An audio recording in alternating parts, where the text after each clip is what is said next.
So hello বন্ধুরা, আজকে তোমাদের সাথে একটা জিনিস শেয়ার করব ভাবছি, তার জন্য মোবাইলটা উঠিয়ে করে দিলাম স্টার্ট ভিডিও।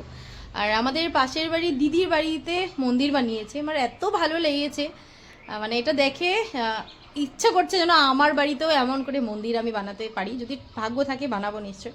তো সেটাই তোমাদের সাথে শেয়ার করবো। তো চলো একবার মন্দিরটা তোমাদের দেখাই কেমন বানিয়েছে দিদি। প্রথমে বাইরে থেকে দেখাচ্ছি, বাইরে শিবলিঙ্গ আছে, একটা মানে কলও আছে সাইডে বাসন, ঠাকুরের বাসন ধোয়ার জন্য। আর তুলসী বেদি আছে, তুলসী বেদিটাও সুন্দর হয়েছে। আর শিবলিঙ্গও আছে খুব সুন্দর। আর ভিতরে মেইন মন্দিরটা তোমাদেরকে দেখাবো আমি। মেন মন্দিরটা একবার দেখো, বাইরের থেকে এতটাই সুন্দর লাগছে ঠাকুরের মন্দিরটা, মানে দেখার মতন। আমার তো খুব সুন্দর মানে লেগেছে, তোমাদের না দেখিয়ে পারলাম না। রাধাকৃষ্ণ আছে, গোপাল আছে, এখানে গুরুদেব আছে, আর এদিকে হনুমানজিও আছে।